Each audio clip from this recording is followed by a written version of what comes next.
धीमहि धियो यो नः प्रचोदयात्।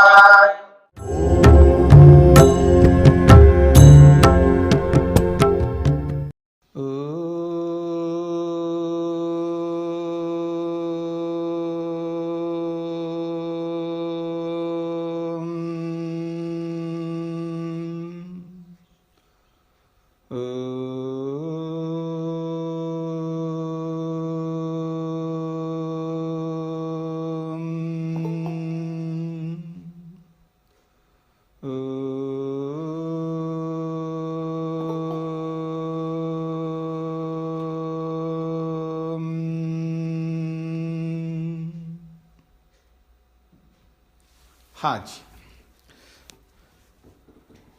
छांदोग्य उपनिषद तृतीय प्रपाठक 17वां खंड चल रहा है। पीछे जो प्रसंग प्रारंभ हुआ है वो ये प्रसंग है, यदि कोई खाने की इच्छा करता है, कोई पीने की इच्छा करता है, चाहे वो खाने की कामना हो या पीने की कामना हो, देखने की कामना हो, सुनने की कामना हो, कोई भी एक कामना, अभिलाषा, तमन्ना, कुछ भी आप कह सकते हैं। कामना का होना एक स्वाभाविक है। कामना को दूसरे शब्द में कहूं तो इच्छा है। तो इच्छा आत्मा का एक स्वरूप है, जीवात्मा का एक स्वरूप है इच्छा। जीवात्मा के अनेक स्वरूप हैं, उनमें से एक स्वरूप इच्छा भी है। और जब वो इच्छा जो है विद्यापूर्वक होती है तो अलग प्रकार की वो कामना होती है, और जब अविद्यापूर्वक होती है तो वो एक अलग कामना होती है। जब विद्यापूर्वक होती है तो उसको आप इच्छा कहिए, अभिलाषा कहिए, तमन्ना कहिए, कामना कहिए, कोई अंतर आएगा नहीं। जब अविद्यापूर्वक होती है तो उसको आप तृष्णा कह सकते हैं। तो ये जो हमारे में जो इच्छा है कुछ भी करने की, और जब उस क्रिया को करते हैं, उस इच्छा को जब हम क्रिया रूप देते हैं, उसको प्रैक्टिकेबल बनाते हैं, क्रियात्मक बनाते हैं, तो उस स्थिति में उसमें रमन करने की स्थिति आती है, उससे युक्त होने की स्थिति आती है। रमन का मतलब है उसमें तल्लीन होना, उसमें खो जाना, मोटी भाषा में कहूं तो। जब उसमें खोता है व्यक्ति, जैसे कोई मनपसंद का कोई पिक्चर देख रहा हो, कोई सीरियल देख रहा हो, तो उसमें खो जाता है।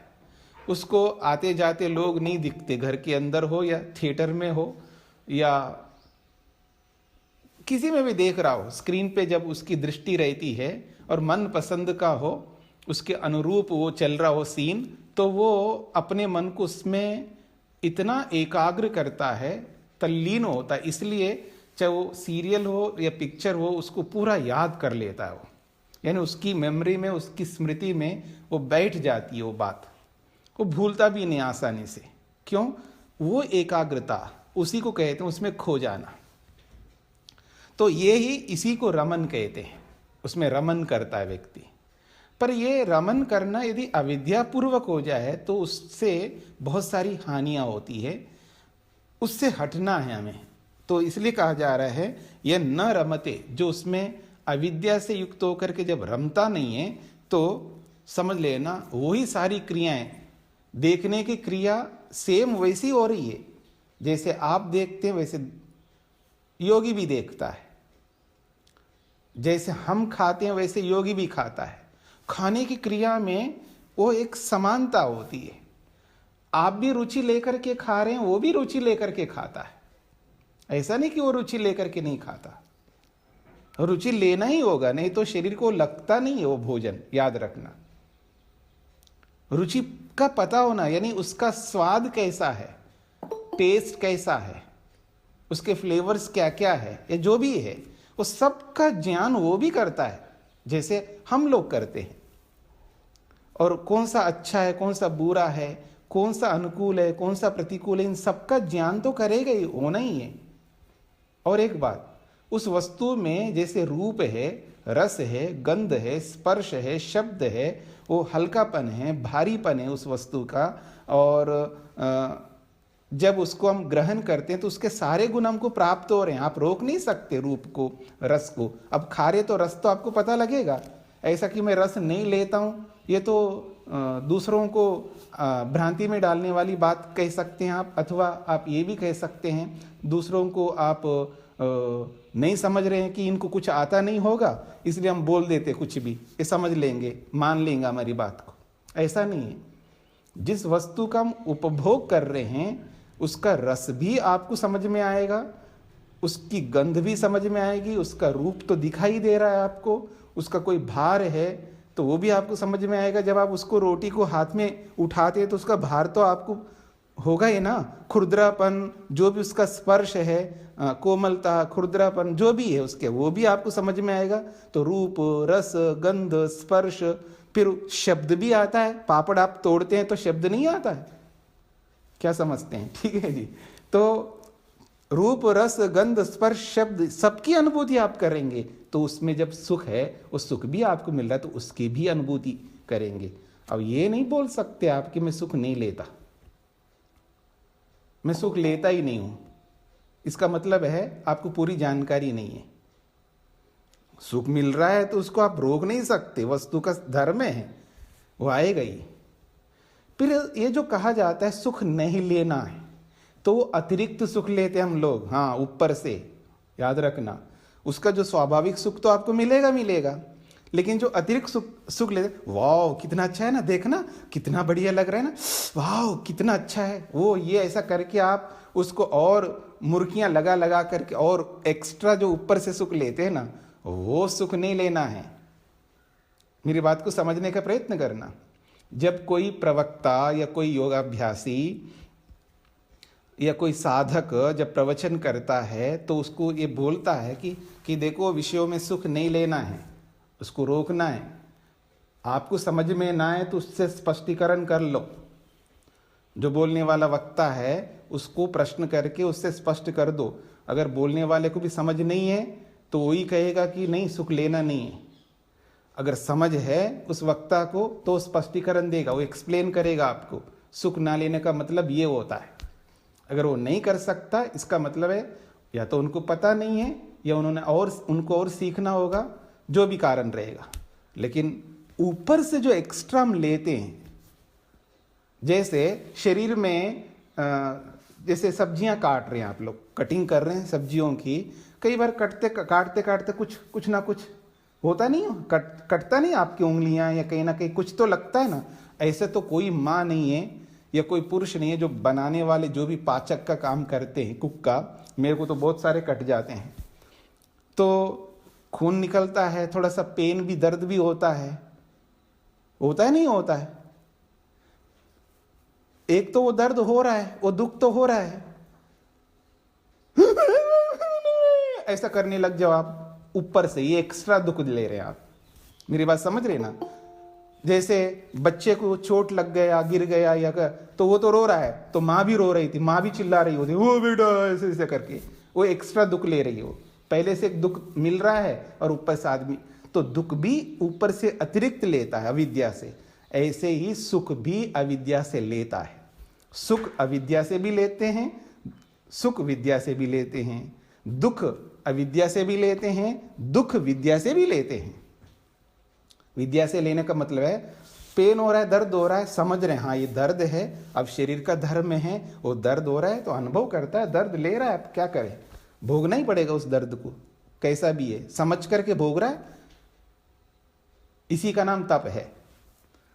तो कहने का अभिप्राय है जब उसमें अविद्या से युक्त होकर के हम ऊपर से हम लोग जबरदस्ती जो सुख और दुख लेते हैं, उसको रोकने के लिए योगाभ्यासी, प्रवक्ता या योगी लोग बोलते हैं। अगर आपको जब भी ऐसा कोई बोलते हैं तो अगर आपको किसी का परीक्षण करना हो तो आप प्रश्न करके उनका परीक्षण भी कर सकते हो, दोनों साथ में हो जाएंगे।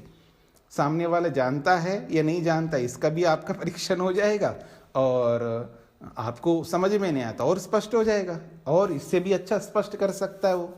अच्छी बात है, जितना अधिक उसमें आप प्रवेश करेंगे उतना ही लाभकारी है। तो उसमें रमन नहीं करना, यही दीक्षा कही गई है। मतलब उन सारी क्रियाओं को हम करते हुए उसमें लिप्त नहीं हो रहे हैं अविद्या से, तो यही हमारे लिए एक प्रकार से हम दीक्षित हो रहे हैं। और उपसद कहा है, दूसरी बात, उपसद का मतलब है उसके निकट, जैसे ऋत्विक लोग जो ना यज्ञ के निकट बैठते हैं, बिल्कुल यज्ञ के पास में रहते, क्योंकि उसके बिना यज्ञ होता ही नहीं है। जितने भी ऋत्विक होते हैं, पुरोहित होते हैं, जो 16 प्रकार के ऋत्विक होते हैं, ऋग्वेद के 4, यजुर्वेद के 4, सामवेद के 4, अथर्वेद के 4, ऐसे 16 ऋत्विक जो होते हैं, वो सब यज्ञ के आसपास ही तो रहेंगे, वहीं पर क्रिया करेंगे। तो उप का मतलब समीप, सद का मतलब बैठना। जो यज्ञ के समीप जो बैठते हैं उनका नाम उपसद है। तो हमें उपसद बनना है, उपसदों के समान बनना है। हमें भी ईश्वर के समीप बैठना है ज्ञान पूर्वक। ये दीक्षित होंगे तो ये योग्यता हमारे में आ जाएगी उपसद बनने की। फिर स्तुत और शस्त्र की बात कही है। जो गा करके जिन ऋचाओं का हम उच्चारण करते हैं उसका नाम है स्तुत, और जिनको बिना गा करके ऐसे उच्चारण करते हैं उनका नाम है शस्त्र। तो उसके अंत में चौथे श्लोक में स्पष्ट किया गया है कि हमें उस ईश्वर को प्राप्त करने के लिए जो मूलभूत आवश्यकता है, जो बेस है, आधार है, उनमें से कुछ यहाँ पर उदाहरण के रूप में बोला गया है कि तप करना है, दान देना है, सरलता रखनी है, और अहिंसा का पालन करना है, सत्य बोलना है। ये सारी बातें कही गई है। तो ये थोड़ा सा पीछे का मैं दोहरा दिया इसलिए क्योंकि कई दिन रहा ना पाठ तो बंद, तो एक बार पीछे का आपके दिमाग में आ जाए, फिर आगे बढ़े उस प्रसंग को। तो पीछे को मैंने एक बार आपके सामने रख दिया है। अब चलते हैं आगे 5वें श्लोक के ऊपर। तस्मात् आहुः शोष्यति अशोष्टा इति पुनः उत्पादनम एव अस्य तन मरणमेव अस्य अवबृथः। बहुत अच्छी बात कही है। तो कहा जा रहा है तस्मात्, इसीलिए। इसीलिए का मतलब किस लिए, मतलब इसीलिए का मतलब है पहले कुछ बोला गया है। तो दीक्षित होना है, हमें अपने आप को दीक्षित की उपाधि प्राप्त करना। मैं दीक्षित हो चुका हूँ। जैसे कॉलेजों में पढ़ करके ग्रेजुएट होकर के या पोस्ट ग्रेजुएशन जो करते हैं, उसके बाद दीक्षांत समारोह होता है ना उनका, तो दीक्षित हो जाते हैं। यानी जो भी विद्या उन्होंने प्राप्त की है उनको सर्टिफिकेट मिल जाता है, और फिर उसका दीक्षांत समारोह करते हैं कॉलेजों में, यूनिवर्सिटीज़ में। तो ये दीक्षित होना एक अपने आप में बहुत बड़ी बात है इस मार्ग में, और ईश्वर के निकट जाना। और ईश्वर के निकट जाने के लिए और जो उपाय है, इन सब उपायों को अपनाने के कारण से, तस्मात्, इसके कारण से, आहु, ये कहा जाता है कि सोष्यति, हाँ, उसने अब सोमरस को निचोड़ा है। सोष्यति का मतलब है सोमरस जो है ना, उस सोमरस को उसने उत्पन्न किया है अथवा उत्पन्न करेगा। सोष्यति तो भविष्यत काल का क्रियापद है, यानी अब वो निश्चित रूप से सोमरस निकालेगा। अब वो इतना अधिकारी बन गया है कि अब वो सोमरस निकालेगा। तो यज्ञ में सोमरस निकालना वो भी एक प्रक्रिया है, और आध्यात्मिक यज्ञ में परमात्मा का आनंद रूपी सोमरस को निकालेगा। ये निश्चित बात है। उसने अब उसकी योग्यता ऐसी बन गई कि सोष्यति, अब वो आनंद रूपी सोमरस को निकालेगा। फिर कहा सोष्टा, निकाला, उसने तो निकाल दिया, समाधि लगा करके उसने निकाला सोमरस। सोष्टा का मतलब है निकाला। अब ये सब करता हुआ अब होगा क्या है, अब करता करता शरीर तो क्षीण हो ही जाएगा ना, जर्जर होता जाएगा, सूखता जाएगा, सूखता जाएगा, और फिर शरीर त्याग कर देगा, शरीर त्याग कर देगा।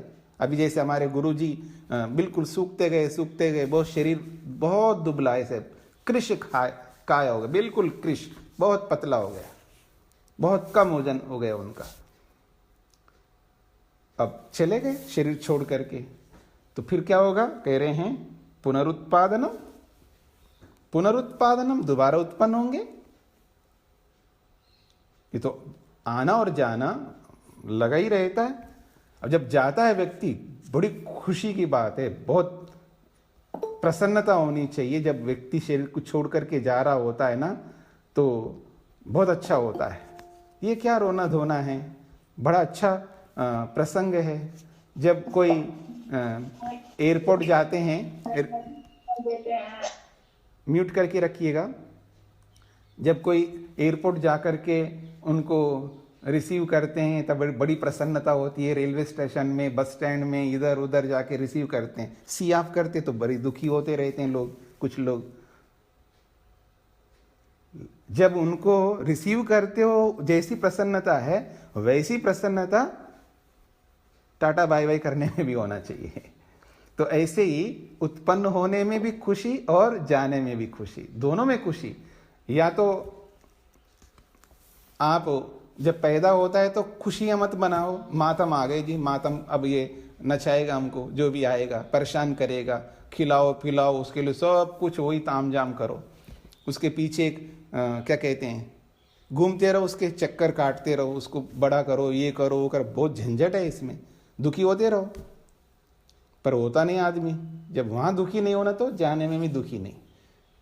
अब जब मोबाइल नया लाते हैं तो बड़ा प्रसन्न, एक मोबाइल हटाते हैं, नया मोबाइल लाते हैं, बड़ा प्रसन्न होता है, खुश होता है आदमी। नए कपड़ा, जब पुराना कपड़ा हटाता है नए कपड़े लेता है तो बड़ी खुशी होती है, ज़्यादा खुश होता है व्यक्ति। और अच्छे अच्छे लाते हैं डिवाइसेस तो उनको और ज़्यादा खुशी होती है।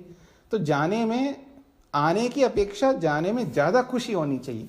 मैंने वो जानबूझ करके, क्योंकि वो श्रद्धांजलि सभा जो है पता नहीं 10 बजे से 1:45 बजे तक चली है, वो सारा नहीं भेजा आपको लोगों की। मैंने अंत में जो एक क्लिप है मेरा समापन में, वही भेजा। अगर आप में से सुना हो तो आपको थोड़ा उसका आइडिया मिल जाएगा, और नहीं सुना हो तो सुन लेना जरूर, ताकि आपको पता लग जाएगा।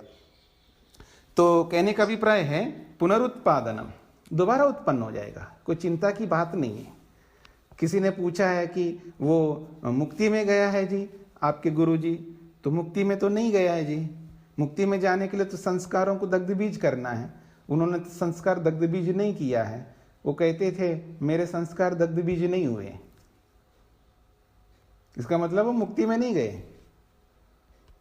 तो स्वर्ग में ही जाएंगे, मतलब बहुत अच्छा शरीर मिलेगा। अब आप प्रतीक्षा करो, आप अपने लोगों को तैयार करो, ऐसे अपने लोग, मतलब अपना आपका पोता पोती या कोई भी ऐसे लोग हों, उनको बढ़िया संस्कार देकर तैयार करो, आपके यहाँ जन्म हो जाएगा बढ़िया। पर तब तक वेटिंग में रहेंगे ना। कोई अच्छे कपल मिल जाए है, बहुत बड़े अच्छे, तो ऐसी जगह कहीं भी हो जाएगा जन्म अच्छा, उसमें कोई बात नहीं है। या तो स्वर्ग में जाएंगे व्यक्ति, नरक में तो शायद नहीं जाएंगे, क्योंकि उनका जीवन ऐसा नरक में जाने वाला तो था ही नहीं, तो क्यों मातम बनाना है, प्रसन्नता की बात है। तो पुनरुत्पादनम, दोबारा उत्पन्न हो जाएगा। तो कहा जा रहा है एवं अस्य तन्मरणम एवं अस्य अवबृथा। जैसे पुनरुत्पादनम, दोबारा उत्पन्न होगा, तो तत्मरणम, फिर दोबारा उत्पन्न होकर फिर मर जाएंगे, यही बोला जा रहा है ना। मरणम एवं अस्य, उसका फिर दोबारा मरण हो जाएगा, फिर दोबारा मर जाएंगे, पैदा होंगे मरेंगे। जब तक मुक्ति की योग्यता प्राप्त नहीं करेगा व्यक्ति, जब तक संस्कारों को दग्ध बीज नहीं करेगा, तब तक जन्म मृत्यु शरीर को प्राप्त करेंगे, फिर वापस चले जाएंगे, फिर आएंगे, फिर जाएंगे। तो उत्पादनम का मतलब जन्म है, मरणम का मतलब है मृत्यु है। तो ये सिलसिला चलती रहेगी, ये श्रृंखला बनी रहेगी जब तक हम संस्कारों को दग्ध बीज नहीं करेंगे। तो कहा जा रहा है तद मरणम ये वास्या, फिर उस यजमान का, उस व्यक्ति का मरण ही होगा। और यही अवबृत है। अवबृत जो है एक क्रिया है, बड़े बड़े यज्ञों में अवबृत याग होता है। तो पूरा जो भी यज्ञ होता है उसमें बहुत सारे अलग अलग छोटे छोटे यज्ञ भी होते हैं। वो सब करने के बाद अंत में शुद्धि का क्रम चलता है, शुद्धि। तो जो भी यज्ञ के पात्र होते हैं, जो भी बहुत सारा सामान होता है, उन सबको लेकर के बड़ी उसको बड़े तामझाम से सामगान करते हुए ले जाते किसी तालाब के पास, किसी नदी के किनारे पे, जहाँ भी जैसा स्थान होता है। तो नदी के किनारे या तालाब के यहाँ जहाँ भी पानी पुष्कल मात्रा में हो, वहाँ सब लोग, यजमान, श्रोता लोग जो देखने के लिए आते हैं यज्ञ में, और ऋत्विक लोग, सब लोग जाते हैं। जाकर के फिर वहाँ पर उन सब पात्रों को शुद्ध करते हैं, साफ करते हैं, और फिर उसमें स्नान करते हैं, शुद्ध करते हैं। उसको अवभृत स्नान कहते हैं। अवभृत याग भी होता है, उसमें कुछ आहुति हैं, छोटी मोटी आहुतियाँ हैं, वो उस पानी में भी देते हैं, यानी पानी में भी कुछ आहुतियाँ देनी पड़ती है। फिर वहाँ पर स्नान आदि करके आते हैं, तो उसको अवभृत याग भी कहते हैं और अवभृत स्नान कहते हैं। जब स्नान करते हैं, शुद्ध करते हैं, तो एक प्रकार से अवभृत है उसके लिए, यानी शुद्ध हो गया, अब दोबारा जन्म होगा उसका। जब मृत्यु हो जाता है, इसका मतलब है शुद्ध हो गया, अब दोबारा जन्म हो जाएगा। यही उस व्यक्ति का, उस आत्मा का अवभृत है, ये इसका अभिप्राय है। तो और आगे बढ़ते हैं हम लोग। तदेतद घोर आंगिरसः कृष्णाय देवकी पुत्राय उक्त्वा उवाच अपिपास एव स बभूव सो अंतेवासिनम तो सो अंतवेलायाम एतत्रयं प्रतिपद्येत अक्षितम असि अच्युतम असि प्राणसंशितम असि इति तत्र एते द्वे ऋचौ भवतः। बहुत बड़ी अच्छी बात कही जा रही है। कहते हैं तद एतद घोर आंगिरसः कृष्णाय देवकी पुत्राय उक्त्वा। कहते हैं तद एतद, ये जो 17वें खंड में जो प्रसंग चलाया गया है, दीक्षित होना, उपसद बनना और स्तुत और शस्त्र का पाठ गान करना और तपस्या आदि आचरण, उत्तम आचरण करना और सोमरस को प्राप्त होना, ये सब करके फिर अगर संस्कार दग्ध बीज नहीं हो तो फिर मरण को प्राप्त करना, फिर उत्पन्न होना, ये सब जो क्रियाएं हो जाएंगी। तो ये सारी जो विद्या है, इस विद्या को घोर, एक व्यक्ति का नाम है घोर, व्यक्ति का नाम है घोर। वो कौन है? आंगिरसा, अंगिरस का पुत्र है, उसका नाम घोर शब्द घोर है, जो कि कृष्णाय, उसने कृष्ण के लिए, कृष्ण कौन है? देवकी पुत्राय, जो देवकी का पुत्र है, उस कृष्ण को उवाचा, इस विद्या को बोला। उक्त्वा, बोल करके, वो कहते हैं उवाचा, कहते हैं, यानी ये विद्या को बोल करके फिर उनको ये कहते हैं, क्या कहते हैं? अपिपास एव स बभूव। इस विद्या को हृदयंगम करके इसको प्रैक्टिकेबल बनाया, उसने अपने जीवन में क्रियात्मक रूप दे दिया इस विद्या को, घोर नामक आंगिरस ऋषि ने। तो अपिपासा एव स बभूव। पिपासा का मतलब है प्यासा। हम लोग प्यासा है ना, आनंद के प्यासा हैं हम लोग। वो जो आप लोग एक भजन गाते हैं ना, क्या भजन गाते हैं? आनंद स्रोत बह रहा है पर तू उदास है, गाते हैं ना आप लोग। तो आनंद का स्रोत तो बह रहा है, सब जगह विद्यमान है, हमारे में भी है। परमात्मा सब जगह है तो आनंद भी है हमारे में। जैसे परमात्मा कण कण में विराजमान है, तो ईश्वर का आनंद भी कण कण में विराजमान है। तो मेरी आत्मा में, आपकी आत्मा में, सबकी आत्मा में परमात्मा का आनंद विराजमान है ऑलरेडी पहले से ही। पर हम इतने अभागे हैं, पास में रहते हुए भी उसका उपभोग, उसका यूज हम नहीं कर सकते, क्योंकि हमारे में वो योग्यता नहीं है उसको हम प्रयोग कर सके। ये ऐसा नहीं है कि सर्दी में जैसे हीटर चलाओ रूम में, और जो भी उस कमरे में एंट्री करेगा सबको हीट मिलेगी। उसको क्या पता है? वो तो जड़ वस्तु है ना, नॉन लिविंग थिंग है, उसको नहीं पता है कि ये सज्जन आदमी आए इसको हीट देना चाहिए, नहीं नहीं ये जो चोर आदमी घुस के आए इसको नहीं देना चाहिए। हाँ, उसको कुछ नहीं पता है। जो भी उस कमरे में एंट्री करेगा ना, सबको वो हीट मिलेगी, वो गर्मी सबको मिलेगी, सर्दी नहीं लगेगी उसको। पर परमात्मा का आनंद सब जगह आत्मा में, हमारे में भी है, तो हमको मिलना चाहिए ना। जैसे वो सब जगह है तो सबको उस कमरे में है हीट, तो जो भी प्रवेश करे उसको भी मिलेगा, तो हमको भी मिलना चाहिए। पर यहाँ तो लिविंग बीइंग है, ये परमात्मा जो है लिविंग थिंग है, ये बड़ा समझदार है, चेतन है, समझ है इसके पास। वो देखता है कि ये अधिकारी नहीं है, योग्य नहीं, इसको मैं दे सकता नहीं, वो रोके रखता, अपने आनंद को रोके रखता है। आप कितने ही कोशिश करो उस आनंद को लेने का, पर वो आपको नहीं मिलेगा, आपको मतलब उस व्यक्ति को नहीं मिलेगा जो योग्य नहीं है, अधिकारी अभी नहीं बना है। तो ईश्वर रोके रखता है उसको। कैसे रोकता है? सर्वशक्तिमान है। उसकी सर्वशक्तिमत्ता को समझने का प्रयत्न करेंगे तो आपको समझ में आ जाएगा कि कैसे रोके रखता है। मेरे हथेली में गर्म पानी है लेकिन मेरे को गर्म नहीं लग रहा है, ऐसा समझ लेना। जैसे मतलब आनंद मुझ आत्मा के अंदर भरा हुआ है लेकिन मेरे को अनुभूति नहीं हो रही है। कमाल की बात है, मतलब मुझ आत्मा के अंदर आनंद भरा हुआ है लेकिन मेरे को अनुभूति नहीं हो रही है। क्यों नहीं हो रही? परमात्मा ने उसको रोके रखा है कि इसको नहीं देना है। क्यों? अनधिकारी, योग्य अयोग्य व्यक्ति है, तो ईश्वर उसको रोके रखता है। तो यहां पर कहा जा रहा है, ये घोर नामक आंगिरस जो ऋषि है उसने कृष्ण जो देवकी का पुत्र है उसको ये कह करके बोलता है, क्या बोलता है? अपिपासे एव स बभूवा। वो तो घोर नामक जो ऋषि है उसको प्राप्त किया उसने और वो अपिपास हो गया, यानी अब उसकी प्यास जो है बुझ गई, उसको आनंद मिल गया। अपिपास का मतलब है उसको पिपासा नहीं, अब उसको पिपासा नहीं है, यानी उसको प्यास नहीं है, उसको भूख नहीं है, वो मिल गया आनंद उसको जो मिलना था।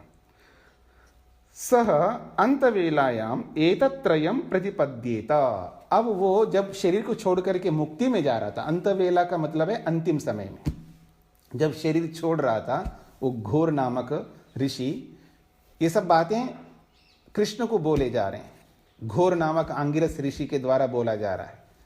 तो जब अंत समय आया उसका, तो तब ये तत्रयम प्रतिपद्येता, उसने इन तीन बातों को बोला, प्रस्तुत किया उसने। प्रतिपद्येता उसने सम्मुख रखा उसके। क्या तीन बातें रखी है? तो कह रहे हैं पहली बात रखी है अक्षितम असि। ये जो परमात्मा है वो अक्षित है, आप भी अक्षित हो, इसलिए अक्षितम असि। ये कृष्ण, ये जो तुम्हारी आत्मा है वो अक्षित है। या ये कहा अक्षितम असि का मतलब है आप अक्षित हो। अक्षित का कहते हैं, क्षित का अर्थ है खंडित होना, नष्ट होना, समाप्त होना, और अक्षित का मतलब है जो खंडित नहीं होता है। तो आत्मा जो है वो अक्षित है, अर्थात खंडित न होने वाला है, अर्थात नष्ट न होने वाला है। इसको आप ऐसे भी कह सकते हैं, वो अविनाशी है। तो उस घोर नामक ऋषि कहते हैं, हे कृष्ण तुम तो अक्षित हो, अथवा परमात्मा अक्षित है, दोनों प्रकार से बोल सकते। अपनी आत्मा के लिए हम बोल सकते हैं या परमात्मा के लिए भी बोल सकते हैं। तो परमात्मा तो अक्षित है, अर्थात वो कभी विनाश को प्राप्त नहीं होता, इसलिए चिंता करना। अथवा आत्मा परक अर्थ करेंगे, जीवात्मा परक, तो आप तो अक्षित हो, आप तो मरने वाले नहीं हो, आपको कुछ नहीं बिगड़ता, आप तो अविनाशी हो। फिर कहा अच्युतम असि। वेद मंत्रों की व्याख्या में परमात्मा को भी अच्युत ये शब्द आया है, उसको अच्युत शब्द से बोला गया। तो यहां पर भी अच्युतम शब्द आया है। अच्युतम का मतलब है हरास होना, कमी आना। हरास समझते ना, जैसे घड़ा होता है, नया घड़ा लाते हैं तो बड़ा नया दिखता है एकदम, और धीरे धीरे धीरे 6 महीने के बाद, 8 महीने, 9 महीने, 10 महीने के बाद, साल भर के बाद आपको पता लगता है पुराना हो गया जी। उसका जो स्वरूप है वो वैसा नहीं रहता जैसा नया होता है। कपड़े को देखो, मोबाइल को देखो, किसी भी वस्तु को देखो जो बनी हुई वस्तु हो, उसमें हरास होता है, उसमें क्षीणता आती है, वो घिसता है। आप टेबल कुर्सी पर जहां भी बैठते हैं, चप्पल जूते जो भी पहनते हैं वो घिसते हैं, उसमें निशान भी पड़ जाते हैं।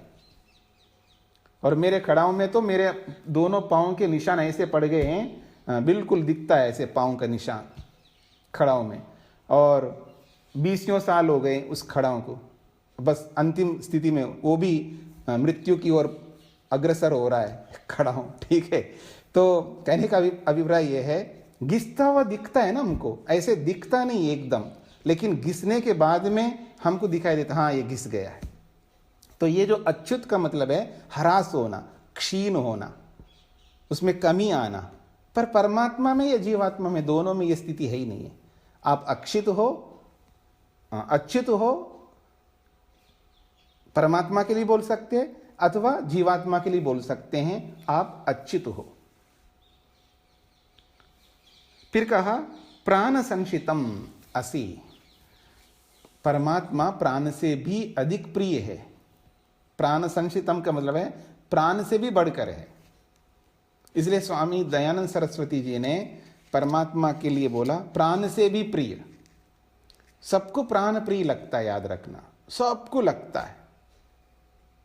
ये तो बोलने की बात है, प्राण जाए पर वचन ना जाए, बोलते हैं ना आप लोग, प्राण जाए पर वचन ना जाए, ये तो बोलने वाली बात है। वास्तव में प्राण सबसे अधिक प्रिय होता है व्यक्ति के लिए, सब प्राणों को प्रिय मानते हैं, लेकिन प्राण से भी अधिक प्रिय परमात्मा है। ये योगी ही इस स्थिति में पहुंचता है, वो प्राणों से भी अधिक प्रिय परमात्मा को मानता है। और जो योगी नहीं है वो सब के सब प्राणों को ही प्रिय मानते हैं। तो ये बोला जा रहा है प्राण संसितम, आप प्राणों से भी अधिक प्रिय हो। तत्र एते द्वे ऋचो भवता, इस संदर्भ में इन बातों को बताने वाली दो ऋचाएं हैं। द्वे ऋचो भवता, दो ऋचाएं हैं, इन्हीं बातों को बताने के लिए आगे दे रहे हैं दो ऋचाओं को। ऋचा कहते हैं मंत्रों को, वेद मंत्रों को। तो उनको देखिएगा क्या कहते हैं, आदित प्रत्नस्य रेतसो ज्योतिष पश्यन्ति वासरम परो यदिध्यते दिवा। बहुत छोटी सी ऋचा है, मंत्र है, वेद मंत्र है, ऋग्वेद का है ये। तो कहते हैं आत इत प्रत्नस्य, आत इत प्रत्नस्य रेतसः ज्योतिः पश्यन्ति वासरम परः यद इध्यते दिवा। ये शब्द है इस मंत्र के। तो कहते हैं आत इत, आत का मतलब है अवश्य, निश्चित रूप से, और इत का मतलब ही, निश्चय से, निश्चय ही, अवश्य ही, ऐसा कह सकते हैं। क्या है अवश्य ही?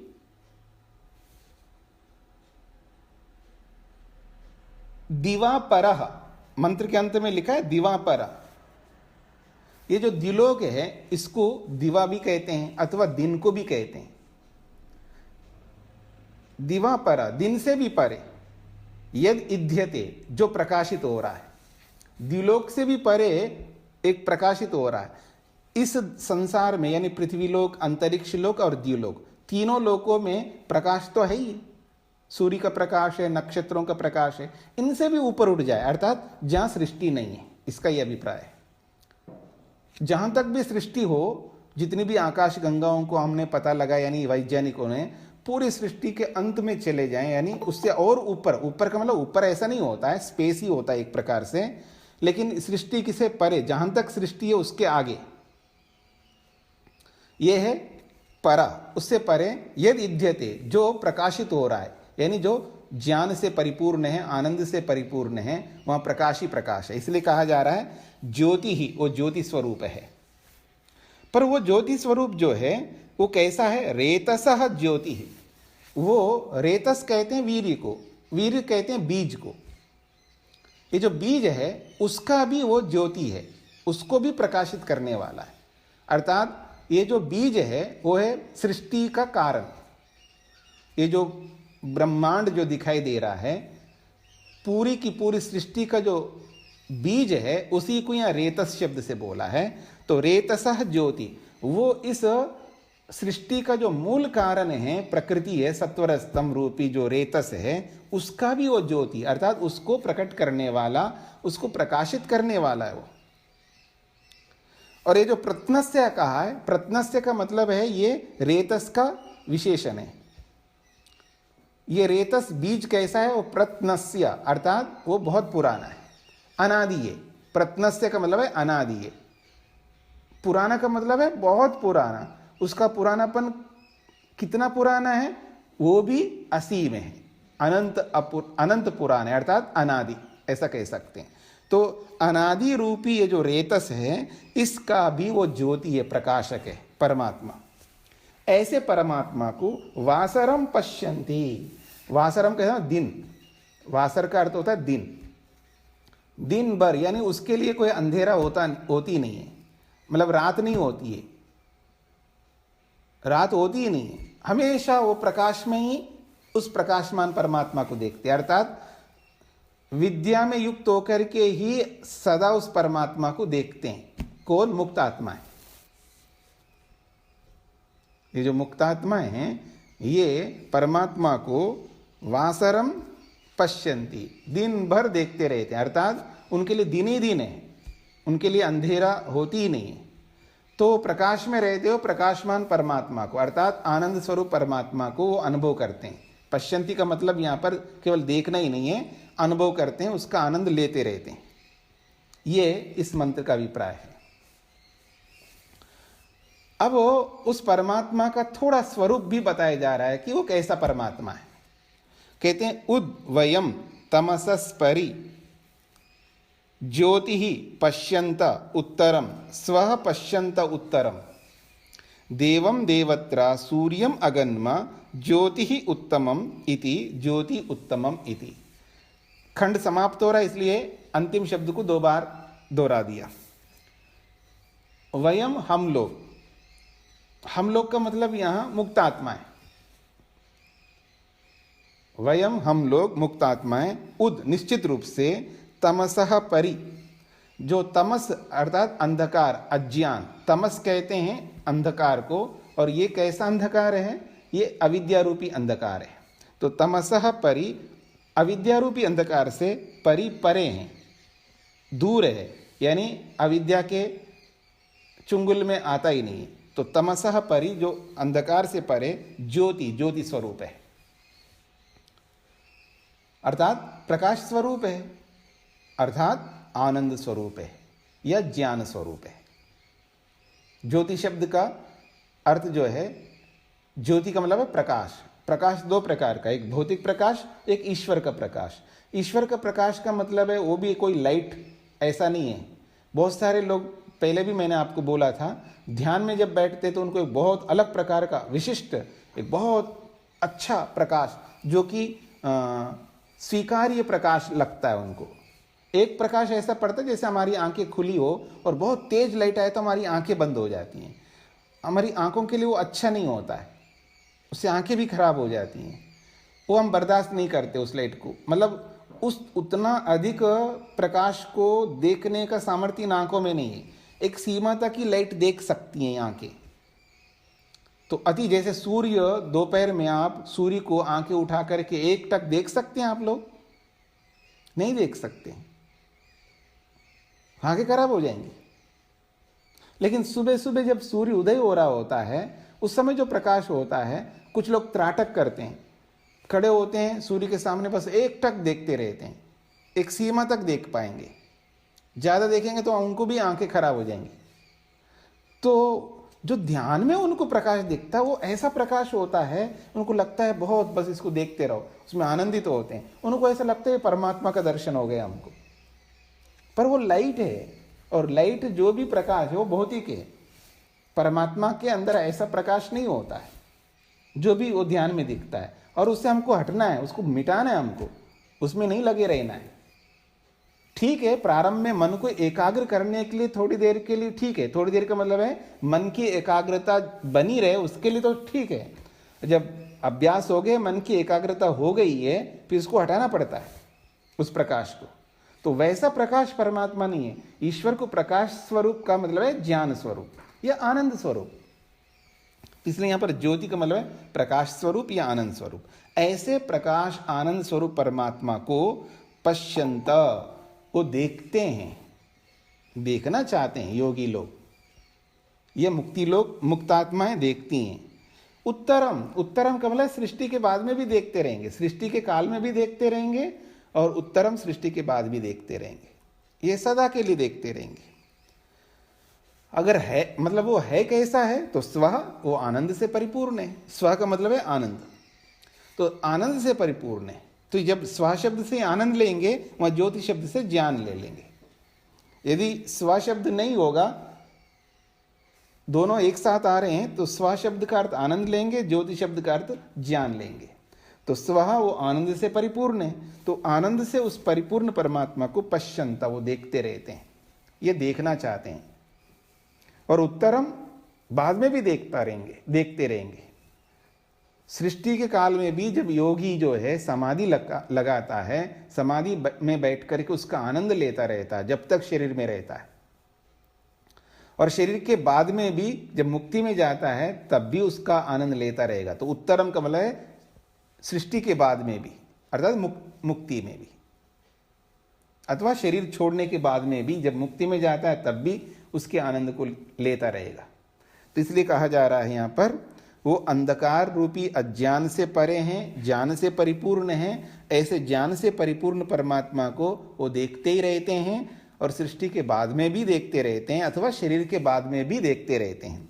और स्व रूपी आनंद रूपी परमात्मा को वो देखते रहते हैं, शरीर में रहते हुए भी योगी लोग, ये शरीर के छूटने के बाद में भी अथवा मुक्ति में भी देखते रहते हैं।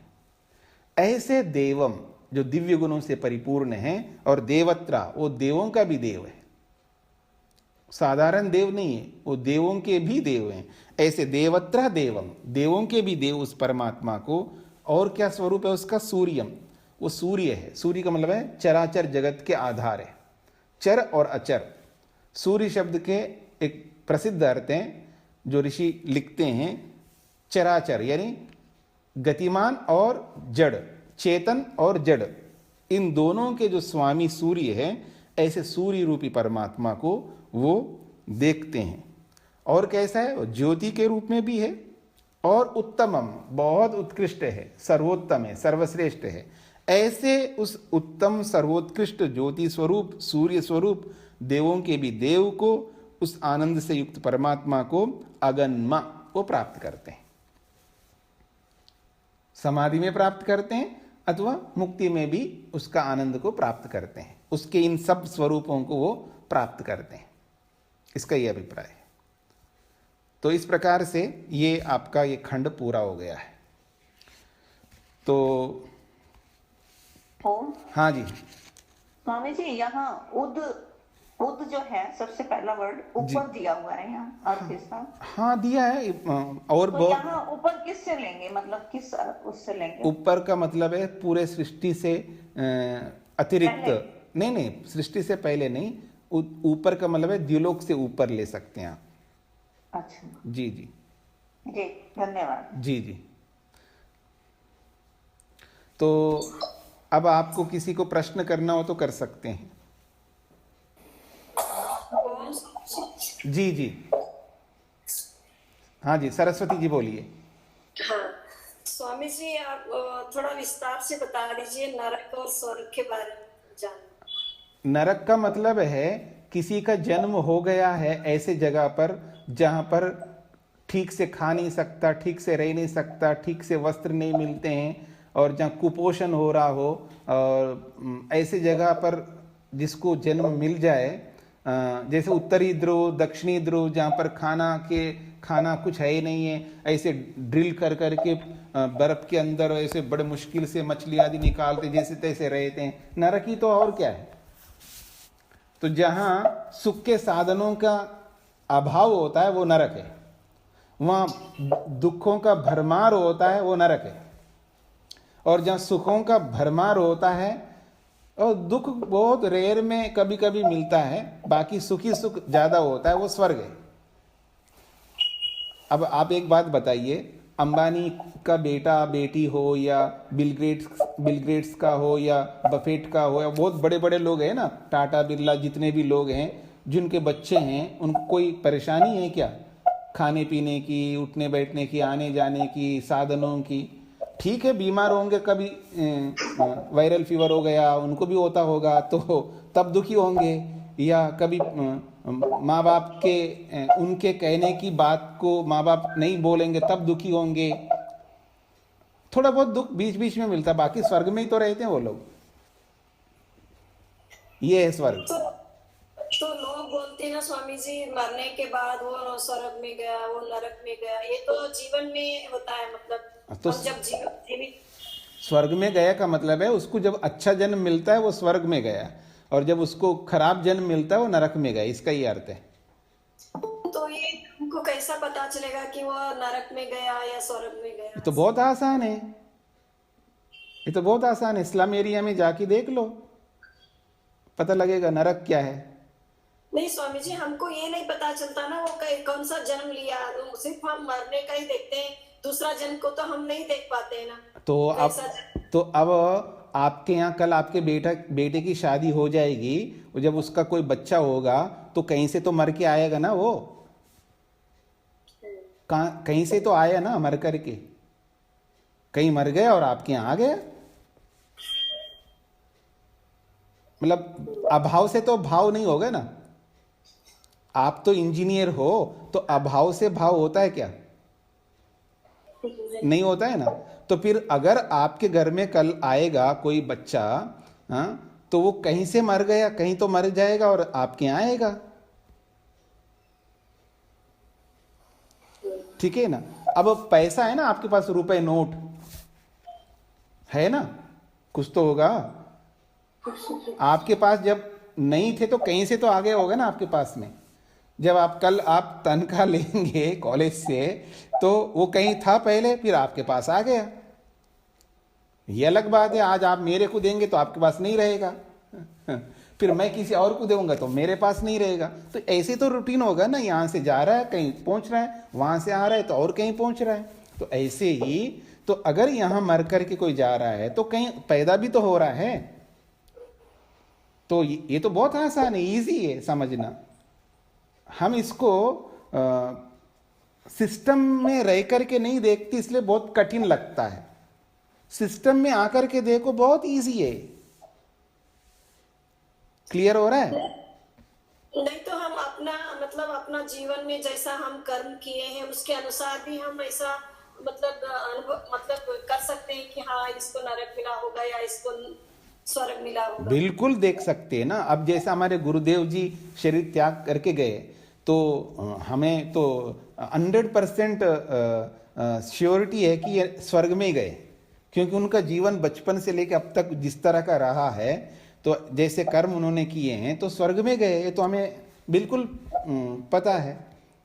तो ऐसे ही हम अपने पिता को या जिस किसी को भी अपने निकट के उनके अच्छे कर्मों को देखते हैं, और बहुत अच्छा नेक काम किया, कभी किसी को दुख नहीं दिया अन्यायपूर्वक, और अच्छे ही जिए, भले ही वो वैदिक मार्ग के अनुसार नहीं जिए हों, लेकिन दूसरे लोग भी बहुत अच्छे कर्म करने वाले होते हैं ना। तो वो बहुत अच्छे कर्म करते जाते हैं, किसी को कष्ट नहीं देते हैं, किसी को दुख नहीं देते हैं, किसी को छीनते नहीं हैं, किसी के साथ छल कपट नहीं करते हैं। संसारिक रूप में जैसा उनके पास ज्ञान विज्ञान है उसके आधार पर अच्छे कर्म करते जा रहे हैं। तो हमको लगता है अच्छा किया तो अच्छा ही जन्म मिलेगा। और कोई बहुत ज्यादा गलत कर्म करने वाले को जब देखते हैं और वो मर गए, तो हमको लगता है अच्छा है ये नरक में जाएगा। ठीक है जी। जी, ये संस्कारों को दग्ध बीज करना मतलब क्या क्या करना है मतलब? वो अभी वो तो बाद में करते हैं, पहले वो समाधि तक पहुंचने की बात करते हैं, फिर उसके बाद समाधि लग जाएगी, फिर देखते हैं कि कैसे संस्कारों को दग्ध बीज करना है। तो समाधि तक पहुंचने के लिए तो क्या क्या करना है, थोड़ा ब्रीफ में बता सकते हैं? अरे ये अभी रोज जो चल रहा है, मान लो पाठ, इसमें समाधि तक पहुंचने की बातें चल रही ना। हाँ, बस जैसे आज का पाठ आपने सुना है, इसमें जो समझ में आ गया आपको, उसको व्यवहार में उतारने का स्टार्ट कर दो, जितना भी उतार सकते हैं। तो यही बातें समाधि तक पहुंचाने वाली हैं। ठीक है। पहले उनको दूसरे पहले बैठे हैं, रेणु जी पहले बोलिएगा। स्वामी जी, मैं तो कुछ स्वामी जी के विषय में ही जानना चाह रही थी, क्योंकि 3-4 दिन फोन इसलिए नहीं मिला है कि मुझे लगा आप व्यस्त होंगे। हाँ जी, मैं कल रात तक मैं व्यस्त था, अभी भी लोग हैं हमारे पास में जो आए हुए हैं, क्योंकि हमारा नेक्स्ट 12 तारीख से एक सेमिनार प्रारंभ हो रहा है, तो वो लोग दोबारा नहीं यहाँ से जाके फिर क्यों आएंगे, 2-3 दिन ही है, तो वो लोग कुछ लोग बचे हुए जो विद्वान लोग हैं, क्योंकि वो गोष्ठी सेमिनार विद्वानों की है। तो 11 से 14 तक है, तो 11 रात से प्रारंभ होगा, लेकिन हम उसको 11 रात को प्रारंभ ना करके 12 तारीख से करेंगे। तो 12, 13, 14 3 दिन तक चलेगा वो विद्वानों का वो चलेगा, यानी विद्वानों की एक गोष्ठी है, हम हर साल करते हैं, तो वो चलेगा। तो कुछ लोग विद्वान लोग हैं, बाकी लोग अक्सर चले गए। तो कल रात तक बिजी था मैं। तो स्वामी जी का तो अच्छा ही संस्कार हो गया हमारी दृष्टि से, और श्रद्धांजलि सभा भी ठीक ही हो गई, ठीक ठाक हो गया। काफ़ी लोग आए थे, हमारे यहाँ के ही 100 लोग थे, तो बाहर के लोग 301 लोग आए होंगे, काफ़ी लोग आ गए। हाँ जी, हाँ जी। तो मैंने पूछा कि स्वामी जी की अवस्था क्या थी, उम्र क्या थी। हाँ, मैंने कहा 90 प्लस तो थी, लेकिन आगे का मुझे नहीं पता। 94-95 के आसपास थी, जी जी। क्योंकि वो जैसा बताते, क्योंकि उस समय तो लिखने का ऐसा था ही नहीं है ना।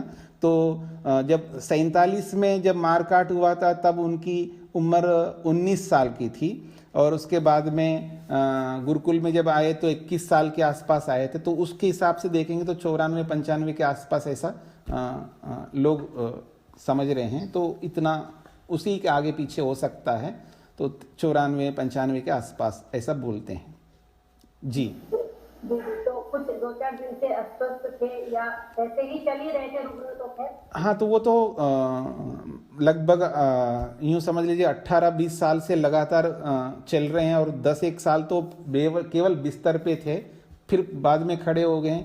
अब 2-3 महीने पहले तक, 2 महीने पहले तक तो प्रवचन भी करते रहे बीच बीच में थोड़ा थोड़ा। तो इस दृष्टिकोण से 3 महीने पहले उनको कूल्हे में फ्रैक्चर हो गए, तो वो गिर गए थे। तो वो पाँव भी नहीं उठा पा रहे थे, हमको पता नहीं लगा कि वो गिर गए थे, लेकिन वो पाँव नहीं उठा पा रहे, तो उनसे पूछने से पता लगा वो गिर गए थे। तो पाँव नहीं उठा पा रहे, फिर डॉक्टरों से सलाह किया है तो इसको ऑपरेशन करवाना चाहिए। तो कुछ लोगों ने कहा कि इस एज में कराते हैं तो 10% ही ऑपरेशन सक्सेस होता है और मुश्किल है, लेकिन कई डॉक्टरों का बड़े बड़े उनसे हमने प्रयास करके किया तो कर देना चाहिए। तो ऑपरेशन से सक्सेस हो गया और ठीक है, फिर चल रहे थे खाना पीना भी, लेकिन वो एंटीबायोटिक्स देते हैं, बहुत सारी दवाइयाँ खिलाते हैं, तो उससे भूख मर गई एक प्रकार से। तो खाना पीना बहुत कम होता गया और किसी किसी दिन कुछ नहीं लेते थे, लिक्विड रूप में भी नहीं लेते थे, फिर अगले दिन फिर लेते थे।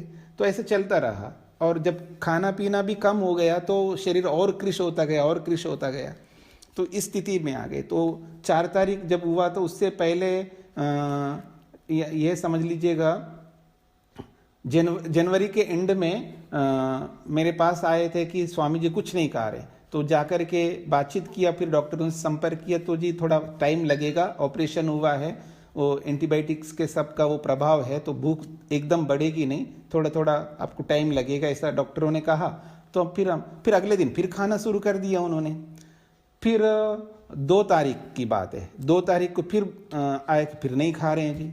फिर हमने सोचा कि कुछ नहीं खा रहे हैं, तो फिर डॉक्टरों से संपर्क किया, डॉक्टरों के पास ले जाएंगे तो नहीं ले जा पाएंगे, कम से कम उनसे पूछ करके देखते हैं इनको नली के माध्यम से दिया जाए खाना पीना या कैसे किया जाए। तो संपर्क किया 2-4 जगहों पर, आजकल बड़े बड़े हॉस्पिटल, ये जो कॉरपोरेट हॉस्पिटल्स होते हैं उनसे संपर्क करके ऑपरेशन भी कॉरपोरेट हॉस्पिटल में ही किया है, अच्छे से अच्छे जितना हम कर सकते किया है। तो उन्हीं से संपर्क किया, अपॉइंटमेंट भी ले लिया, 2 तारीख की बात है। फिर 3 तारीख फिर वो ठीक थे, और 4 तारीख आया तो फिर मेरे पास में 7:30 बजे मैसेज आया उनकी सेवा में जो रहते हैं कि स्वामी जी हिल नहीं रहे। हम उठाने के लिए गए थे सुबह 4 बजे, वो हिल नहीं रहे। फिर 7:30 बजे मेरे पास मैसेज आया, तो हिल डुल नहीं रहे। तो मैंने कहा कि मैं तो अभी प्रवचन के लिए जा रहा हूँ। तो सत्यजीत जी भी हॉस्पिटल में थे, क्योंकि उनके पिताजी भी हॉस्पिटल में हैं, वो आईसीयू में चल रहे हैं। तो वो भी वहाँ पर गए हुए थे। वो भी मुनि है, वानप्रस्थी है उनके पिताजी, तो वो भी यहीं रहते थे। वो हॉस्पिटल में थे, वो आ रहे थे, रास्ते में थे, बस पहुँचने वाले थे 10 मिनट में। मैं स्वामी जी के कमरे के पास गया, मतलब डोर के पास तक गए, 7:35 के आसपास, 7:35 के पास। अंदर नहीं गया क्योंकि जैसे उन्होंने बोला बस हम पहुंच गए, तो मैंने कहा अभी प्रवचन भी करना है मेरे को, तो मैं प्रवचन के लिए निकल गया और फिर वो अंदर आ गए। वो देख लिया उन्होंने, वो स्वयं भी डॉक्टर हैं सत्यजीत जी, तो उन्होंने स्टेथोस्कोप लगा करके सब देख लिया। तो ये मैं तो प्रवचन स्टार्ट कर चुका था, तो 7:45 पर वो आकर के देखा, तो तब तक उन्होंने शरीर त्याग कर दिया था। फिर वो आगे ऊपर प्रवचन चल रहा था, तो वो वेट करते रहे, बैठे रहे, प्रवचन सुनते रहे, और प्रवचन समाप्त होने के बाद फिर उन्होंने घोषणा की वहाँ पर जी। और फिर घोषणा भी ऐसा नहीं किया कि ये भी कहा अभी डिक्लेयर नहीं करेंगे, बाहर नहीं बताएंगे, क्योंकि हमने बाहर से भी डॉक्टरों को बुलाया है, वो भी आएंगे, जब वो फाइनल जब हो जाएगा तब बता देंगे, सूचनाएं देंगे सब जगह। अभी तो हमारी दृष्टि से स्वामी जी ने छोड़ दिया। फिर बाहर के डॉक्टर्स आए, 2 जगह से अलग अलग डॉक्टर आए, उन्होंने भी देख लिया, हाँ जी स्वामी जी का शरीर अब समाप्त हो गया। तब फिर हमने डिक्लेयर कर दिया था। तो ये स्थिति है। हो सकता है कि और जल्दी भी शांत हो गया हो, मतलब सुबह 4-5 बजे। नहीं, वो सांस चल रहा था, वो सब लोग चल रहे, वो तो 7:35 जब मैं गया था डोर तक, तब तक भी सांस चल रहा था। वो बैठे थे सब लोग अंदर कमरे में, बस मैं ही अंदर नहीं जा पाया क्योंकि वहाँ जाना था, क्योंकि ये रोज ऐसे चल रहा है ना, तो हमने तो स्वाभाविक रूप से ले लिया है कि और ऐसा भी नहीं है कि कहीं ले जाना चाहिए डॉक्टर के पास, वो स्थिति भी नहीं थी, और ना ले जाने की कोई ऐसी थी कि भाई अब हमें भी पता था कि अब जाने वाले हैं और जाना ही अच्छा है एक प्रकार से, क्योंकि शरीर में अब रह करके भी कुछ करना भी नहीं है स्वामी जी को, और रख करके भी क्या करेंगे। इस दृष्टिकोण से जैसे होता है ना कि अंतिम समय आ गया, अब डॉक्टरों के पास जा करके भी क्या करेंगे, लास्ट स्टेज पे, ऐसी स्टेज पर आ गए। इस दृष्टिकोण से हम नॉर्मली लेते रहे, हम कोई परेशान नहीं हुए, दुखी नहीं हुए, ना होना है। हमें तो प्रसन्नता हो रही थी कि स्वामी जी ने शरीर त्याग कर दिया, तो बहुत अच्छा हुआ है। बाकी 2-4 लोग जो इमोशंस को रोक नहीं पाते हैं, तो वहाँ पर कोई ऐसा थोड़ा रोना भी उनको आए, तो उनको रोकने के लिए मैंने ऐसा बोल दिया था अंत में, भाई ये रोना नहीं, हमारे को बहुत खुशी की बात है, ऐसा सब कुछ। तो ठीक से सब कुछ हो गया है जी। हाँ जी, ओम स्वामी जी। हाँ जी, गायत्री जी बोलिए। स्वामी जी ये तो बहुत, हाँ पहले गायत्री जी को पहले गायत्री जी को बोलने दीजिए, अपनी मृत्यु के लिए आवास हो गया था क्या उनको? पहले गायत्री जी को बोलने दीजिए, आप रुकिएगा। हाँ जी स्वामी जी ये तो बहुत बड़ा उदाहरण है, मतलब जैसे हम ये आपसे सुनते हैं विद्वानों से जी कि मतलब कई जन्म लगते हैं जी, तो इतने हम तो स्वामी जी को बहुत अच्छी स्थिति में देखा है, 40-45 साल से देख रहे हैं, ईश्वर ईश्वर ईश्वर ईश्वर जी, हर सांस पे ईश्वर है, और उनका जीवन भी देखा अपना पर्सनल भी, तो उस हिसाब से हमें ये लगता था कि स्वामी जी मोक्ष में चले जाएंगे। तो अगर ऐसे हमने देखा है कि आज के टाइम में हमें इनसे अच्छा कुछ दिखता नहीं था कि सबसे ज्यादा ये नजदीक है, शायद मोक्ष हो जाएगा। तो अब भी अगर आप ये बता रहे हो कि नहीं होगा उनका मोक्ष, अभी रहता था, कुछ कसर रहती थी, तो स्वामी जी ये तो बहुत बड़ा एक एग्जाम्पल है हमारे लिए कि देखो इस स्थिति में भी अभी भी मतलब कसर है। हाँ जी, वो तो मुक्ति तो आसान नहीं है ना, मुक्ति के लिए तो अनेक जन्म लगते हैं, वो तो है ही है कि वो उनसे जब हम पूछते थे आपके संस्कार दग्ध बीज हुए, तो वो स्पष्ट बोलते थे नहीं अभी संस्कार दग्ध बीज नहीं हुए हैं, वो यही बोलते हैं। तो ये तो इससे स्पष्ट होता है शास्त्र, क्योंकि वो स्वामी दयानंद सरस्वती जी और शास्त्रों को लकीर के फकीर की तरह, मतलब जैसा लिखा वैसे ही वो चलते थे, वो इधर उधर नहीं करते थे, प्रमाणों के आधार पर ही वो जिया उन्होंने अपने जीवन को। उनके निकट जो भी लोग रह करके देखे हों या उनके साथ में उनके प्रवचनों को सुने हों, उनके शिविरों को अटेंड किया हो, जिनके घरों में वो जाते आए हैं, सबको उनके बारे में पता है वो कैसे व्यक्ति है। तो उस दृष्टिकोण से वो स्पष्ट बोलते ही थे, मेरे संस्कार दग्ध बीज नहीं हुए हैं, मैं मेहनत कर रहा हूँ, ये सब बोलते रहे हैं। इसका अर्थ ये है कि जब तक संस्कार दग्ध बीज नहीं होते हैं तब तक वो नहीं जा सकते मुक्ति में। हाँ, अब स्वामी जी हमारे घर 15-15 दिन आके रुकते थे, तो हमने बड़ी नजदीकी से उनको देखा है। जी जी उनका जी जीवन कैसा था। तो जी जी मतलब अब बड़ी हैरानी इस बात की लगती है कि देखो बहुत मुश्किल है, मतलब इतना आसान नहीं है मोक्ष पाना। हाँ जी बिल्कुल। अब रवि जी बोलेंगे। हाँ, मैं ये कह रहा था कि उनको क्या आभास हो गया था कि शरीर छोड़ने वाले हैं? नहीं, वो जब अंतिम स्थिति जब आई है तो वो बोले नहीं, कुछ नहीं बोले, आवाज रह गया उनका, बैठ गया। मतलब अंतिम स्थिति में बस वो क्योंकि वहाँ जो ब्रह्मचारी रात को सो रहे थे तो उन्होंने बोला है कि श्वास में परिवर्तन हो गया उनका, श्वास प्रश्वास लेने में रात में वो परिवर्तन हो गया था। तो इसलिए उस रात में ब्रह्मचारी लोग तो क्या बात करेंगे। सुबह 4 बजे, वो हमेशा 4 बजे उठते थे, इस स्थिति में भी वो 4 बजे उठते थे, सारी क्रियाएं करते। बस केवल दिसंबर तक ऐसा किया उन्होंने। दिसंबर तक जो है उन्होंने उसी प्रकार ध्यान करना सब ऐसे करे। दिसंबर के बाद में उन्होंने अब ये सब नहीं कर पाया उन्होंने। वो मन में अंदर किया होगा अलग बात है, लेकिन जो बैठ करके जो ध्यान किया जाता है वो दिसंबर तक उन्होंने किया है, ऐसा ही पूरा नियम। पर 4 बजे उठने का तो अभी तक किया उन्होंने। तो उस दिन 4 बजे उठाने के लिए ब्रह्मचारी गए तो उठे नहीं है, वो सांस चल रहा था लेकिन उठे नहीं है, बोले नहीं है। तो कब वो उनकी वाणी बंद हो गई होगी हमें पता नहीं है। नमस्कार स्वामी जी।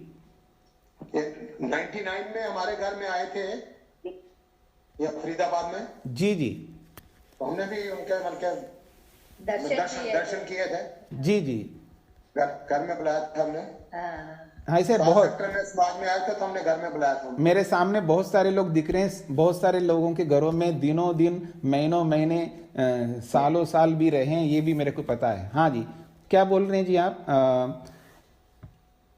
जी स्वामी जी। हाँ जी, अनीता जी। हाँ जी स्वामी जी नमस्ते। तो स्वामी जी। हाँ अनीता जी बोलिए। बहुत दिनों से मन में जैसे दुविधा सी है सुख दुख की। तो जैसे एक विचार आता है कि इस दुख से बच गए, तो अभी तो बच गए, लेकिन यही सेम दुख फिर भी किसी जन्म में हमें मिल सकता है। तो ये विचार चल रहा है, ये सुख भी जो मिल रहा है ये कभी भी छिन सकता है। तो बड़ी दुविधा सी हो रही है कि ऐसा गृहस्थ में भी रहकर ये सब बड़ा कठिन सा हो रहा है, ये इस विचार के साथ जीना। आप क्या कहना चाहते हैं वो पहले बताइए। यही कि आपसे जैसे सुना कि लोग मान भी नहीं सह पाते हैं और अपमान भी नहीं सह पाते हैं जी। तो अब ये हो रहा है, स्थिति ये हो रही है कि आज जैसे एक दुख आया तो उसको परेशानी हुई झेलने में, तो मेरे को लगा कि नहीं झेलना मेरे को ये वाला दुख। तो उसके बाद फिर एक विचार दूसरा ये आ गया कि आज तो मैं अगर बच गई तो फिर भी किसी जन्म में ये दुख मुझे मिलना है, निश्चित ही है, क्योंकि जन्म जो है अनिश्चित काल से मिल भी रहा है और मिलेगा भी जब तक मोक्ष नहीं हो जाता। और दूसरा सुख के ऊपर आ रहा है कि मैं सुखी हो रही हूँ, पर क्यों हो रही हूँ, या जो मैं एंटरटेनमेंट या जो भी चीज है मेरे को ये उसमें कुछ अच्छा सा भी नहीं लग रहा है। परिवार में रहते हुए भी ये दुविधा सी बनी हुई है कि कैसे किया जाए परिवार में रहते हुए। जी जी, ऐसा है। अभी आपके पास में कर्तव्य हैं, अभी आपने किसी भी बच्चे की शादी नहीं की है। वो जब उनकी शादियां कर लीजिएगा फिर मेरे से पूछना, फिर मैं बताऊंगा सही उपाय आपको। ठीक है, तब तक क्या करना है आपको, खटखट में पानी पीते जाना है। ये स्वामी जी भी बोलते रहे, हमारे गुरु जी, खटखट में पानी पीना। खटखट में पानी पीने का मतलब है ये सुख, ये दुख, ये परेशानियां, ये सब आते रहेंगे, तपस्या मान करके उसको सहन करते जाओ, निभाते जाओ अपने कर्तव्यों को। ये झंझट लगना, ये ऊब गए हम ये सुखों को लेकर के, ये एंटरटेनमेंट का सुख या जिसका भी सुख, अब क्या करना है, नहीं, सब लो जो लेना है। नहीं तो शरीर स्वस्थ कैसे रखेंगे आप? शरीर को स्वस्थ रखने के लिए ये सब कुछ करना ही पड़ेगा जब तक जिम्मेदारियां हैं। तो सारी जिम्मेदारियां निभाते जाइए और अपने मन को बना के रखिएगा। जब तक जिम्मेदारियां पूरी नहीं होगी तब तक यहीं रहना है और अच्छे ढंग से रहना है, दुखी ना होते हुए रहना है, स्ट्रेस ना लेते हुए रहना है। इसका अभ्यास करिएगा। हाँ, अब प्रहलाद जी बोलेंगे। धन्यवाद स्वामी जी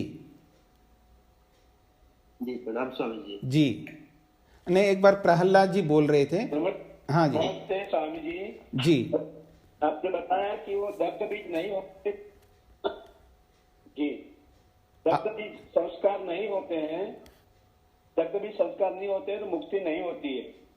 तो लेकिन समाधि होती है, साक्षात्कार होता है, ईश्वर का आनंद मिलता है। जीवन मुक्त अवस्था नहीं आई है लेकिन आनंद तो मिलता है। आपका प्रश्न क्या समाधि में आनंद मिलता है? आनंद तो मिलता है। मोक्ष में जाए ना जाए, समाधि लग गई ईश्वर की तो ईश्वर का आनंद मिलता है जी। हाँ, मिलेगा, जरूर मिलेगा। हाँ, ईश्वर का दर्शन हो गया, इसका मतलब है आनंद मिलना प्रारंभ हो गया। हाँ, अब बोलिए शेखर जी। प्रणाम स्वामी जी। प्रणाम जी। मतलब साक्षात्कार तो हो जाता है? हाँ जी, हो जाता है, हो जाता है जी। धन्यवाद जी। हाँ जी। जी स्वामी जी। अपने स्वामी सतपति जी बहुत बड़े विद्वान तपस्वी थे, तो उनके जीवन से हमें क्या शिक्षा लेनी है उस पर भी आप प्रकाश डालेंगे तो बहुत अच्छा लगेगा हमारे लिए। देखिए उनसे एक आपने आज कहा कि भाई अविद्या भी हमें कुछ हद तक मुक्ति की तरफ ले जाती है। वो कैसे आपने स्टेटमेंट की जो आपने आज रिकॉर्डिंग भेजी, जो 15 मिनट की अंत्येष्टि की? जी जी जी। तो आपने कहा कि अविद्या भी हमें कुछ हद तक मुक्ति की तरफ ले जाती है, वो नहीं समझा मैं। हाँ जी, ये तो स्पष्ट महर्षि वेदव्यास ने लिखा है। आप वृत्तयः पंचतयः क्लिष्टा क्लिष्टाः, इस सूत्र का आप एपिसोड सुनिएगा। ये समाधि पाद का ही प्रारंभ में ही जो 5 वृत्तियां जब समाप्त हो गई हैं उसके बाद वृत्तयः क्लिष्टा क्लिष्टाः, वृत्तयः पंचतयः क्लिष्टा क्लिष्टा, ये जो सूत्र है इसकी व्याख्या में मैंने विस्तार से समझाया है कि कैसे अविद्या हमें मुक्ति की ओर ले जाती है, कैसे वो अविद्या क्लिष्ट भी बनती है और अक्लिष्ट भी बनती है। जी प्रणाम स्वामी जी। एक मिनट। हाँ जी। हाँ रवि, शेखर जी। जी, वो जो पूज्य स्वामी जी के तपस्वी जीवन से हमें क्या शिक्षा लेनी चाहिए? अब उन्हीं के राह पर चलना है हम सबको। जैसे वो सन्यासी बनकर उनकी ये आदतें थी, ये करते थे, ये नहीं करते थे, तो एग्जाम्पल्स हो जाते हैं ना कि पूरे जीवन में ऐसे तपस्या वो करी। उन चीजों को आपने तो देखा है उनको पूरी तरह से। जी जी जी। तो किसी दिन हम एक रखते हैं कि उनके बारे में विचार कर लेंगे कि वो क्या करते थे और हमको क्या करना चाहिए। ठीक है जी, बिल्कुल रखेंगे। हाँ जी, हाँ जी, हाँ जी। रूप जी। जी प्रणाम स्वामी जी। प्रणाम जी। स्वामी जी, मैं ये पूछना चाह रहा था कि जैसे संस्कारों के दग्धबीज के बारे में आपने अभी कहा था, तो जैसे सांख्य दर्शन में ही मैंने सुना था, आप ही के शायद आप ही ने व्याख्या की जिसमें कि जब संस्कार जब संप्रजात समाधि से असंप्रजात समाधि में जाते हैं तो जो हृदय की ग्रंथियां फट जाती है तो वो संस्कार दग्धबीज हो जाते हैं, मतलब मन की ग्रंथियां। तो स्वामी जी, जैसे स्वामी जी ने, पूज्य स्वामी सत्यवती जी ने तो उस स्थिति को पार किया होगा, तो उनको तो मुक्ति मिलनी चाहिए। ऐसा है कि 2 प्रकार के विद्वान हैं। मैं आप जो बोल रहे हैं मैं उस पर सहमत हूँ। मैंने वो बात भी बोली है। वो इसलिए बोली है, 2 पक्ष होते हैं हमेशा विद्वानों की। कुछ विद्वान ये मानते हैं असंप्रज्ञा समाधि तब लगती है जब संस्कार दग्धबीज हो जाए। अगर संस्कार दग्धबीज नहीं हुए हैं तो असंप्रज्ञा समाधि लगती नहीं, यानी ईश्वर का दर्शन ही नहीं होता है। संप्रज्ञा समाधि के एंड में संस्कार दग्धबीज होता है, यानी संप्रज्ञा समाधि की जो अंतिम समाधि होती है, संप्रज्ञा समाधि की 4 समाधियां हैं, तो जो चौथी समाधि है वहां पर संस्कारों को दग्धबीज कर लेते हैं, तभी फिर उनको असंप्रज्ञात समाधि मिलती है, ऐसा कुछ विद्वानों का मत है। और कुछ विद्वानों का ये मत है नहीं, ऐसी कोई जरूरी नहीं है कि संप्रज्ञात समाधि में ही होती है, असंप्रज्ञात समाधि भी लगती है, ईश्वर का दर्शन भी होता है, आनंद भी मिल रहा होता है, और असंप्रज्ञात समाधि लगने के बाद में फिर धीरे धीरे संस्कारों को दग्धबीज करते हैं, ऐसा एक दूसरा मत है। तो दो मत होते हैं, तो वो दो मतों की चर्चा मैंने सांख्य दर्शन में की होगी, वो आपने सुना होगा। जी जी, तो स्वामी जी, तो हम स्वामी जी समझे कि समय लगता है ईश्वर के दर्शन करने के बाद भी, उसमें काफी समय लगता है दग्धबीज करने में। हाँ, ऐसा हमारे गुरुजी का यही कथन है, वो यही बोलते थे, मेरे को ईश्वर का दर्शन हुआ है, मैं ईश्वर का आनंद लेता हूँ। ये आज नहीं बोले उन्होंने, जब 1947 में, जब 47 में जब विभाजन हुआ था भारत पाकिस्तान का, तब जो मारकाट हुए थे, तब वो मुस्लिम परिवार में जन्म लिए, मुसलमान ही थे उस समय में, तब उस समय उनको जब वैराग्य हुआ तभी उनको आनंद मिलने लगा था, उसी वैराग्य से यहाँ तक पहुँचे हैं। तो उनको वो बोलते हैं कि जो मेरे को आनंद मिल रहा है मैं दूसरों को बता नहीं पा रहा हूँ, क्योंकि वो पढ़े लिखे नहीं थे, स्कूल कभी गए नहीं एक दिन भी। तो जो उनको अनुभूति हो रही थी वो दूसरों को बताना चाह रहे थे, लेकिन वो बता नहीं पा रहे थे। फिर उनको जो भी मिले, आपको पढ़ना चाहिए, आपको शिक्षा ग्रहण करनी चाहिए, थोड़ा समझ लाना पड़ेगा, आप अपनी बातों को कैसे आप प्रेजेंट, जब तक प्रेजेंटेशन आपका नहीं होगा तब तक सामने वाला समझ नहीं पाएगा। तो फिर लोगों ने कहा पढ़ो, तो उन्होंने अक्षरों को जमीन में एक लिख करके सीख लिया, फिर अक्षरों को जोड़ना भी सीख लिया। किसी ने अक्षर ज्ञान कराया, ऐसे ऐसे अक्षर होते, फिर जमीन में सीख करके फिर उन्होंने अक्षरों को जोड़ करके वाक्य बना करके सीख लिया। फिर कोई शास्त्री ऐसे मिले हैं, उन्होंने कहा कि अब ये पुस्तक पढ़ो, उनको सत्यार्थ प्रकाश दे दिया।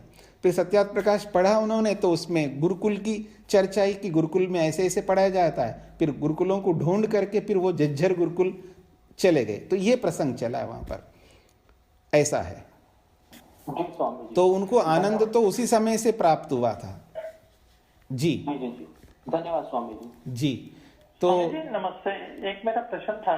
हाँ जी, नमस्ते जी। नमस्ते जी, नमस्ते। मैं ये कह रहा था कि जैसे स्वामी जी उनको मुस्लिम परिवार से थे जी, तो उनके जैसे बच्चे भी आए हुए थे, कल परसों देख रहे थे हम, उनके मेरे ख्याल पोते और वो जो भाई के मेरे ख्याल बच्चे थे, तो वो अभी भी कहते हैं हम मस्जिद जाते हैं, उनके अंदर कोई प्रभाव नहीं आया किसी के अंदर भी?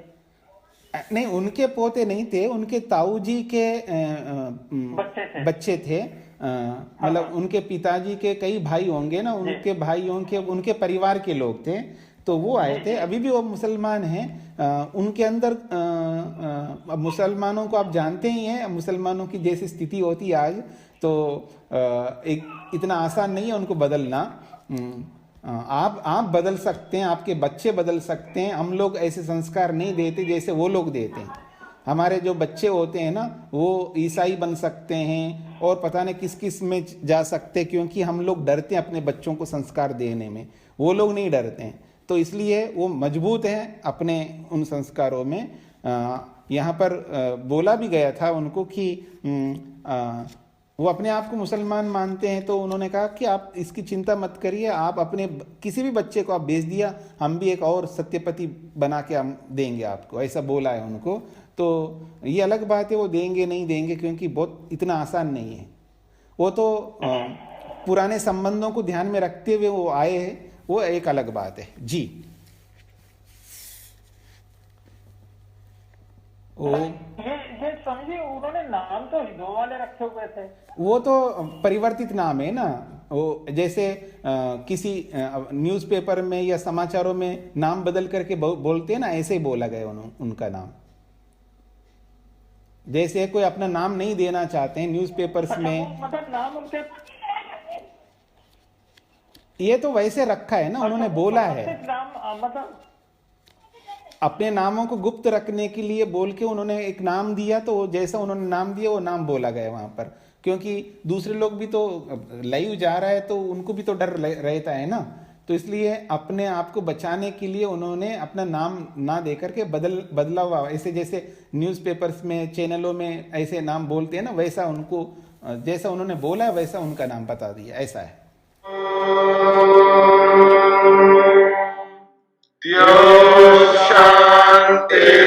शान्तिरन्तरिक्षं शान्तिः पृथिवी शान्तिरापः शान्तिरोषधयः शान्तिः वनस्पतयः शान्तिर्विश्वे देवाः शान्तिर्ब्रह्म शान्ति सर्वं शान्ति शान्तिरेव शान्ति क्षमा शान्तिरेधि ॐ शान्ति शान्ति शान्ति।